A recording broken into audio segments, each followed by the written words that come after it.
The Valanthi ambassador placed the small creature in front of Sergeant Major Elena Vasquez, like someone returning a defective product. She is yours now. A gift from the Valanthi Collective for your service in the Korath campaign. Elena stared at the being, barely 4 feet tall, with pale lavender skin and enormous dark eyes that seemed to absorb light rather than reflect it. The creature's delicate antennae lay flat against her skull, and what Elena had learned was a sign of fear or submission. I didn't ask for a gift, Elena said flatly. The Collective does not ask what humans want. The ambassador's tone carried the particular condescension that Elena had come to associate with the older species. Ilyara is a companion-class Valanthi. She will serve you. Serve? God. The word tasted like ash in Elena's mouth.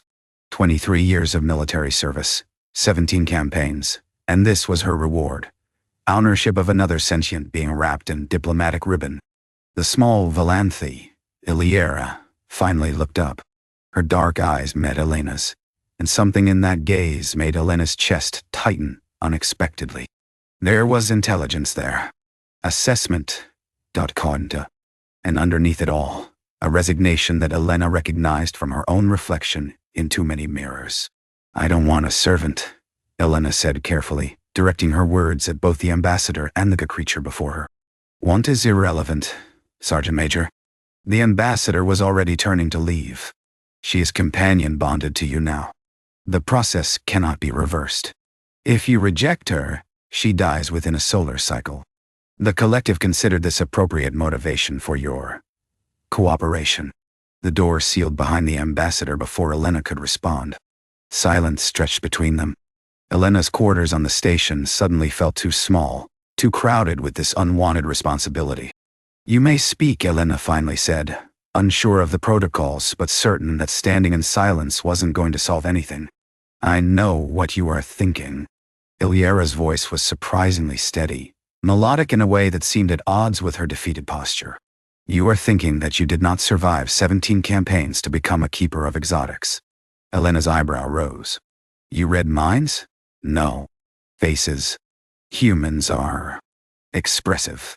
Ilyara's antennae twitched slightly, the first movement Elena had seen from them. My people told me your kind has no souls. That you are effective warriors because you feel nothing. That serving you would be simple because there would be nothing to navigate. And what do you think now? Ilyara studied her with those consuming eyes. I think they lied about many things. Elena moved to her small desk, pulling out a chair that she placed several feet from her own. Sit. We need to talk about what the hell companion bonded actually means, and how we're going to survive this arrangement without me becoming a slaveholder or you dying. Ilyara remained standing. You do not wish to know my skills first. My training. What I can offer. I wish to know if you're hungry, if you're tired, and if that bastard ambassador hurt you when he was dragging you here like cargo. Elena sat heavily in her own chair. The rest can wait. For the first time, Ilyara's antennae lifted slightly from her skull.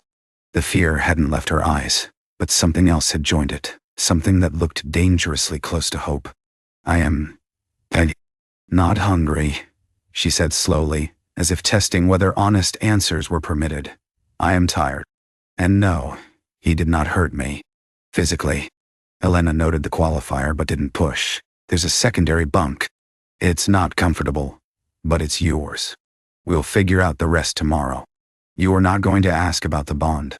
About what it requires. Does it require anything tonight? No. Then tomorrow. Elena turned away, busying herself with routine tasks that didn't need doing. Get some sleep, Ilyara. Whatever this is, it's going to be complicated enough without either of us being exhausted. She heard the soft sound of Ilyara moving toward the secondary bunk, heard the slight creak as the small being settled onto the thin mattress. Minutes passed in silence. Then so quietly that Elena almost missed it. The others said you would hurt me. That humans always hurt what they own. Elena's hand stilled on the datapad she'd been pretending to read. I don't own you. The Collective says. I don't care what the Collective says. I spent my entire career following orders that turned my stomach because someone above me said it was necessary. I'm not doing that anymore. Elena still didn't turn around. I don't know what this bond is or what it means, but I know what I'm not willing to become. And a slaver isn't on my list of acceptable outcomes. Silence again. Then the sound of Ilyara's breathing slowly deepening into sleep. Elena sat in the dark for a long time, staring at nothing, wondering how a simple medal ceremony had turned into this. Her reflection in the viewport showed a woman who looked older than her 41 years, scarred, weathered, worn down by too many battles and too few reasons to keep fighting. Behind her, in the darkness, a small alien slept with her antennae still half flattened in fear. Tomorrow, Elena would have to figure out how to navigate an impossible situation. Tonight, she would settle for making sure neither of them died in their sleep. 3 weeks into their arrangement, Elena still didn't understand the bond. What she understood was that Ilyara had nightmares that made her antennae glow a sickly yellow, that she couldn't eat human food but had a weakness for Terran honey that bordered on addiction, and that she observed everything with the intensity of someone cataloging escape routes. "You're doing it again," Elena said without looking up from her weapon maintenance. Ilyara stiffened from her position near the viewport. "Doing what?" "Watching the door. Counting seconds between patrol passes. Memorizing my routine." Elena finally met her eyes. "I'm not keeping you prisoner, Ilyara. You can leave this room whenever you want. Leaving does not break the bond." "No. But it might make you feel less trapped." Ilyara's antennae performed that complicated dance that Elena had learned indicated conflicting emotions. "My people would say you are trying to manipulate me, offering freedom to create obligation. Your people sound exhausting." Elena set down the pulse rifle. "What do you say?" The question seemed to catch Ilyara off guard. Her dark eyes widened slightly.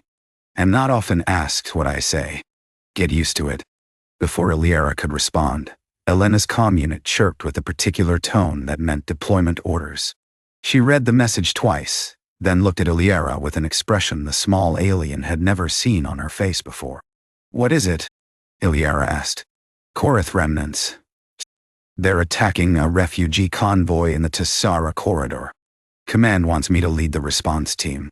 You were instrumental in their defeat. They will want revenge." "That's the general assumption, yes." Elena was already moving, pulling on armor with the practiced efficiency of 2 decades. "You'll stay here. The station is secure and—" "No." Elena paused, one arm halfway into her tactical vest. "Excuse me?" Ilyara stood straighter than Elena had ever seen her. "The bond is not merely symbolic, Sergeant Major. If you die, I die. But more than that, if you suffer, I feel echoes of it. If you are injured badly enough, I will know. I will feel it happen from across any distance." Her voice trembled slightly, but she didn't look away. "I would rather face the danger beside you than sit in safety feeling you die alone. That's not how military operations work. Then teach me how they work. I am not helpless. I am companion class, trained in crisis response, emergency medicine, tactical analysis. My people used us as status symbols, but we were designed to be useful in exactly these situations." Ilyara's antennae were fully raised now, glowing a faint determined blue. "You said you would not own me. Then do not decide my fate without my consent." Elena stared at her for a long moment. Something in her chest shifted, a wall developing a crack. "You stay behind me at all times. You follow every order without question. And if I tell you to run, you run." "Agreed." "And Ilyara." Elena finished securing her armor. "If we survive this, we're going to have a serious conversation about what else your companion training includes that you haven't mentioned." The hint of a smile crossed Ilyara's face, the first Elena had ever seen. Survive first. Conversations later. The battle was worse than the briefing suggested. The Korath remnants had been building strength for months, and the refugee convoy was just bait to draw out exactly the kind of response Elena was leading. What should have been a rescue mission became a desperate fighting retreat through the wreckage of 3 destroyed transport ships. Elena fought the way she always did, efficient, brutal, utterly controlled. But something was different this time. She found herself aware of Ilyara's position at all times, adjusting her movements to keep the small alien in her protective shadow without thinking about it. When a Korath warrior got too close, Elena killed it with a savagery that surprised even her. "Sergeant Major." Ilyara's voice cut through the combat haze. "Lieutenant Chen is down. 40 meters starboard. Elena looked and saw nothing through the smoke and debris. You can see that far? I can feel it. His fear. His pain. Ilyara's eyes were closed, her antennae pulsing with a light Elena hadn't seen before. There are 3 Korath approaching him. He has approximately 90 seconds. Elena made a decision that violated every tactical principle she knew. Can you lead me to him? Ilyara opened her eyes. Yes. They moved through the burning wreckage together, Ilyara guiding with quiet certainty while Elena cleared the path. When they found Chen, he was badly wounded but alive. When they found the 3 Korath, they were not alive for much longer. The extraction took another hour. By the time they reached the medical bay on station, Elena had 17 new wounds, and Ilyara had proven herself capable of field medicine that saved at least 2 lives. You were right, Elena said as the medics worked on her less serious injuries. You're not helpless. Ilyara sat in the corner of the medical bay, her antennae dim with exhaustion. My people designed us to be assets. They simply forgot that assets can become allies. Is that what we are? Allies? Ilyara considered the question. I do not know yet. But we are something more than we were this morning. Perhaps that is enough for now. Elena found herself nodding. Perhaps it was. The nightmares changed after Tessara. Before, Elena dreamed of her own deaths, the 17 times she should have died and didn't, playing out in endless variations of what could have been.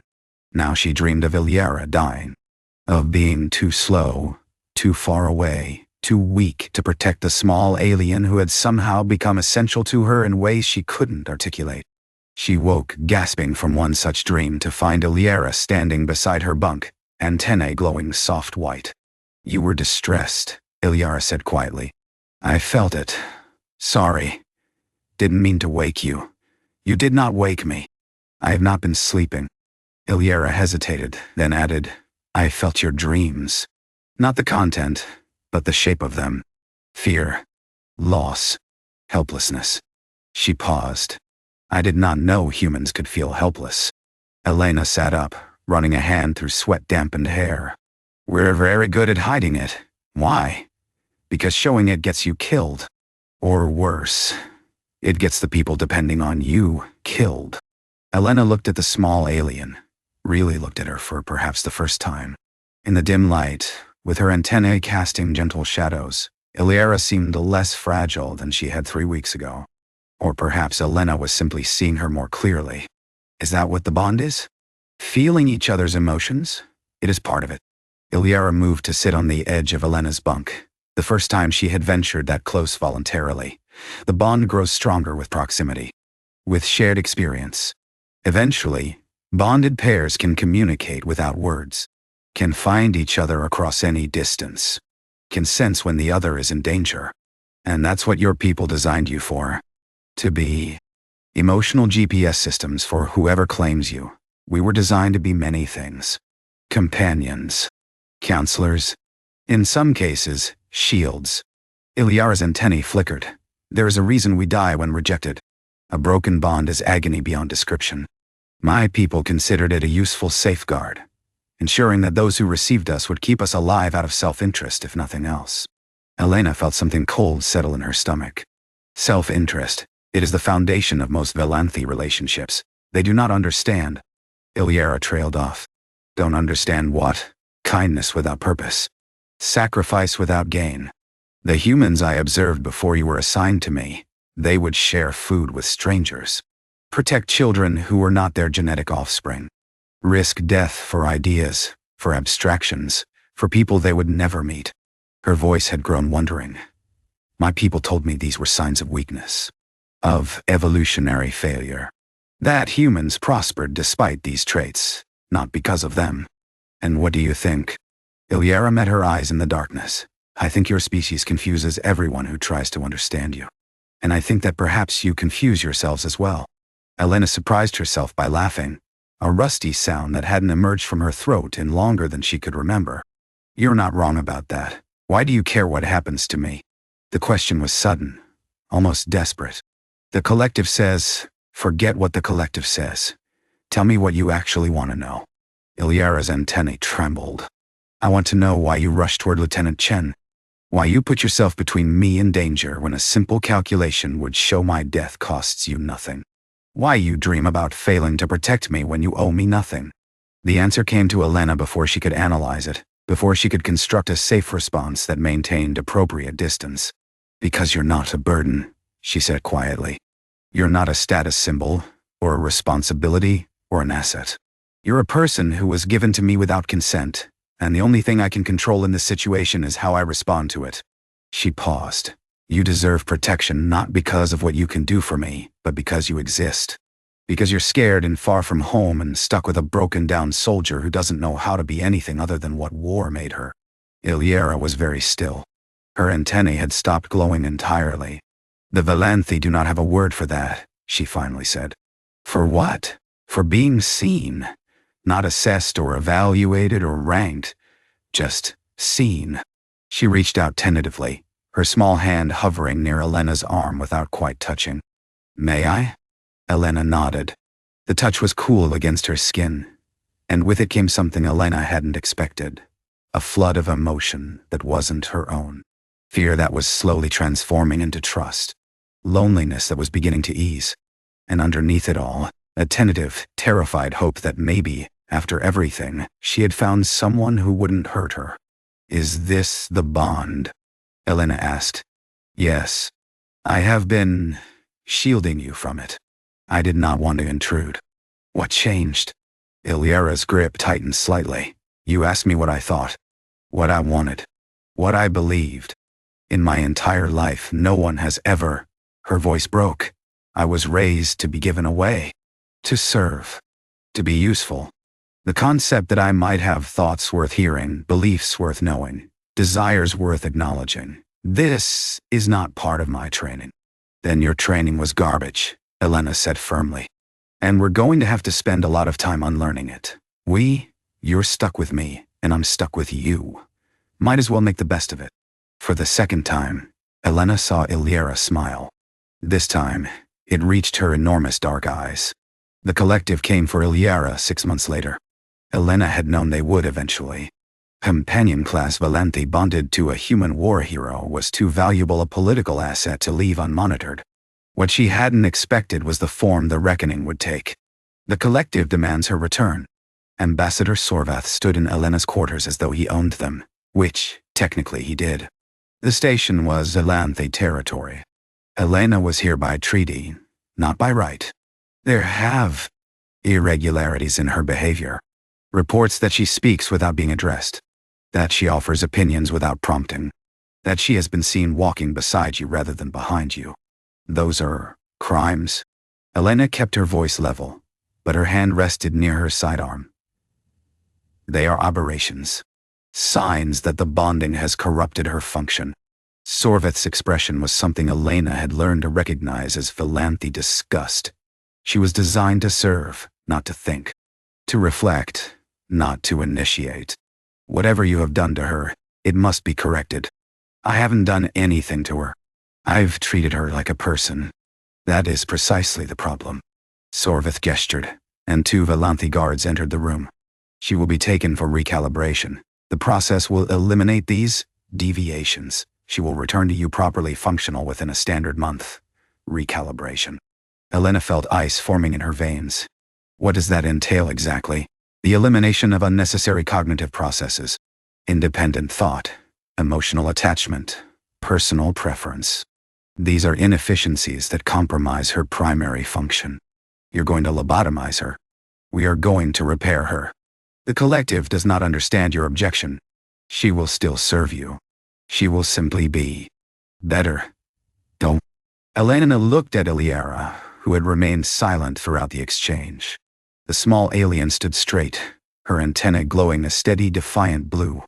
No trace of fear in her eyes, only a quiet certainty that made Elena's chest ache. Go, Ilyara said softly. Do not risk yourself for me. You have a career, a life. I am just. Don't finish that sentence.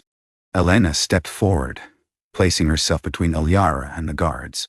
She's not going anywhere. Sorvath's antennae twisted in what Elena now recognized as irritation.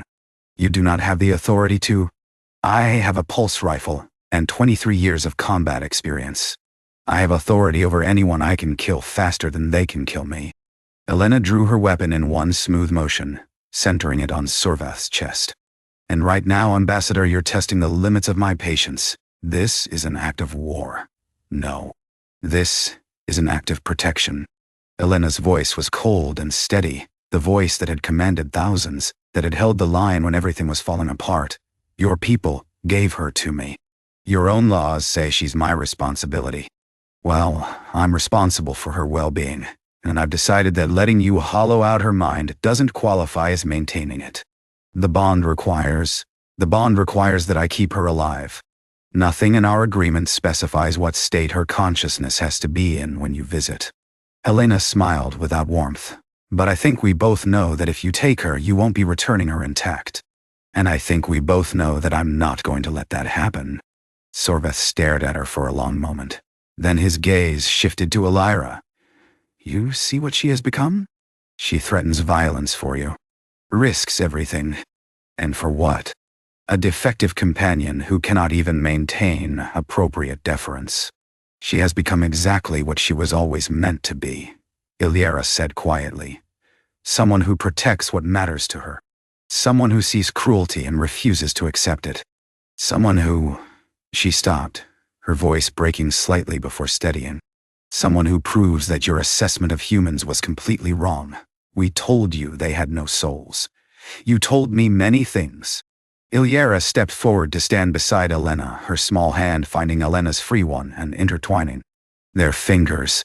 You told me they were cold, calculating, incapable of genuine connection.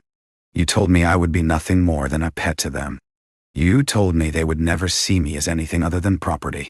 And she taught me what a soul actually looks like. Illyara's antennae blazed with light, brighter than Elena had ever seen them. Not the abstract concept your philosophers debate. The real thing. The part of a being that loves without reason, protects without guarantee, and refuses to abandon someone simply because it would be easier. Elena felt the bond pulse between them. Stronger than ever, a connection that had grown from forced proximity into something neither of them had words for. Through it, she felt Illyara's fear, but also her fierce determination, her gratitude. And underneath it all, a love so profound that it made Elena's eyes burn with unshed tears. You will both be destroyed, Sorvath said flatly. The collective will not tolerate this defiance. Then let them come. Elena raised her weapon slightly. But they should know that destroying me means destroying her, and destroying her means losing every advantage they hope to gain from this arrangement. They should also know that I've recorded this entire conversation and transmitted it to Alliance Command. Whatever happens here becomes a diplomatic incident that your collective will have to answer for. Sorvath's antenna went flat against his skull, the first sign of genuine fear Elena had ever seen from him. You would burn everything for this. This broken thing. She's not broken. Elena's voice was soft now, but it carried the weight of absolute certainty. She's the most whole person I've ever known, and I would burn the entire galaxy to keep her safe. Silence stretched between them. Then, without another word, Sorvath turned and left. The guards followed. The door sealed behind them. Illyara's grip on Elena's hand tightened to the point of pain. They will come back. They will find another way. Probably. Elena holstered her weapon and turned to face Illyara fully. But we'll deal with that when it happens. Together. You risked everything. Yes. You could have handed me over. Found a way to break the bond, to survive without... Stop! Elena knelt so that they were at eye level. Something she had never done before. I need you to understand something. When they brought you to me, I thought you were a burden. An unwanted complication in a life that was already too complicated. I spent the first week trying to figure out how to get rid of you without killing you. Illyara flinched, but Elena held her gaze. But then I started seeing you. Not as a companion or a responsibility or a political pawn. As a person who had been used and discarded, who expected nothing and deserved everything. As someone who was terrified but brave, who was trained to submit but learned to stand. As someone who... Elena's voice caught. As someone who made me feel alive for the first time in years. Elena, they told you humans have no souls. Elena reached up to touch Eliara's cheek, a gesture so gentle that it seemed impossible from hands that had killed so many. But I think maybe souls aren't something you're born with. I think maybe there's something you find in each other. And I think I found mine in you. Eliara's antennae were glowing pure white now, a color Elena had never seen before. Through the bond, she felt something she couldn't name. Something vast and overwhelming, and absolutely terrified. That color, Elena said. What does it mean? It means... Eliara closed her eyes, tears tracking down her lavender cheeks. It means I am exactly where I belong. It means the bond has become something my people have never seen before. It means that when you threatened to burn the galaxy for me, I felt your soul reach out and touch mine. Is that good? Eliara opened her eyes. In their depths, Elena saw something that made her breath catch. Not just love, but a reflection of her own heart looking back at her. It means they were right about one thing, Eliara whispered. I did see your soul leave when I walked away to stand beside you against them. But it did not abandon you. It moved into me, to stand guard, to protect, to ensure that wherever I go, some part of you goes with me. And some part of you with me. Yes. Eliara smiled, a full, brilliant smile that transformed her entire face. Always. Elena pulled her close, holding her with a fierce protectiveness that had become as natural as breathing. Through the bond, she felt Eliara's heart beating in sync with her own. Two rhythms that had somehow become one. We should probably start planning for when they come back, Elena murmured into Eliara's hair. Tomorrow. Tonight, Eliara said firmly. We have earned the right to simply be. And for the first time in 23 years of service, Elena found herself agreeing that some battles could wait.